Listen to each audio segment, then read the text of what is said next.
Thanks for joining us. I'm Paula Eben with a WBZ News update. Our top stories this Monday. A mistrial has been declared in the trial of Emmanuel Lopes, the man accused in the 2018 murders of Weymouth Police Sergeant Michael Chesnut and an innocent bystander, Vera Adams. This would have been the fifth day of deliberations, with much of Friday that was spent at sidebar with the judge. And it's a discussion that had one particular juror, a woman, in tears. Lopes is accused of killing Sergeant Chesnut and this other woman, the innocent bystander, 5 years ago. The defense argued Lopes is mentally unfit and unable to understand his actions. The mistrial comes after 3 weeks of argument and testimony, thousands of pieces of evidence, and a week of deliberations. Victims' loved ones have waited 5 years for this trial, so the judge set a new date of July 21st to start all over again. James Lewis, the man who was the prime suspect in the 1982 Tylenol murders in Chicago, has died in Cambridge. Cambridge police tell us Lewis was found unresponsive at about 4 p.m. yesterday. He was pronounced dead shortly after that. Police say the death is not suspicious. But back in 1982, 7 people in the greater Chicago area died after taking Tylenol that had been laced with cyanide. Shortly after, a man wrote an extortion letter to the parent company of Tylenol, Johnson & Johnson, demanding $1 million to stop the killings. Well, that man was later identified as Lewis. He spent a dozen years in prison for attempted extortion. Authorities did not have enough evidence to charge him for those murders. Lewis later moved to the Cambridge area after his release. TSA agents at Logan stopped this knife from getting on board a plane. The throwing knife was found in a passenger's carry-on bag. State police came in to confiscate it and cited the 26-year-old man who owned it. Well, it is a gloomy start to our Monday here in Boston. Week 5 of rain. Let's get a check of the forecast with meteorologist Zach Green.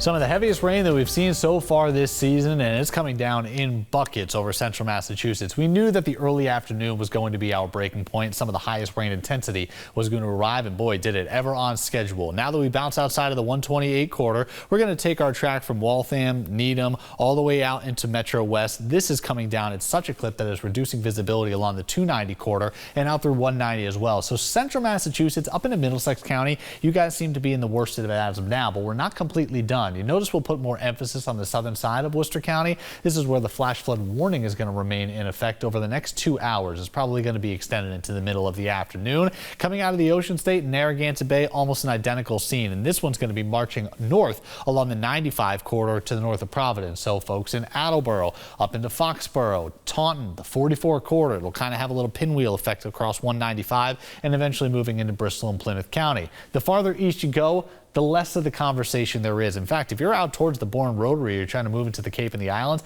there really hasn't been much bout of rain, but we are anticipating it to be worse off once we move off into the northern side of the region. And in fact, this is the first time that they've ever had a high risk for excessive rainfall from the Weather Prediction Center. This is coming out of the National Weather Service. Very rare ultimately to get it in the moderate category for central and western Mass. And from where we currently are, already dialing in a few inches of rain, we may tack on an additional 5/10, if not 7/10 of an inch. So a half to 3/4 of an inch at the end of the day. And then we start to see things subside as we make our way into the evening hours. So technically, yes, there is a flood warning in effect for pockets of northeastern Connecticut, southern Worcester County, and western Rhode Island. What you see with the deeper shade of green, that is the flood watch is going to remain in case until tomorrow morning. Eventually, we'll start to see the intensity subside. I think we have a few additional hours of this same round with scattered downpours here and there. Again, more isolated in nature once we move a little bit closer to the evening commute, but no doubt it's going to be a very slow ride. We were talking about road closures, large ponding, large puddling. Obviously, we could have some wash away effect too. So you want to make sure to actually avoid any water that's going to be within our midst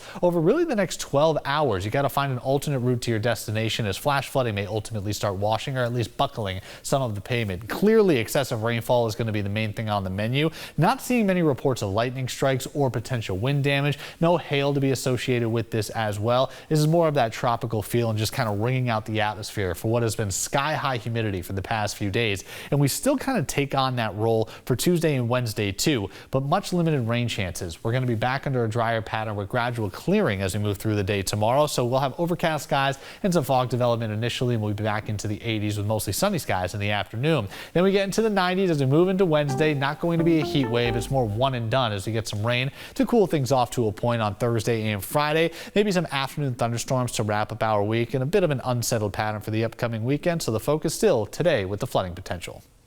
I'm Paula Eben. This has been a WBZ News Update.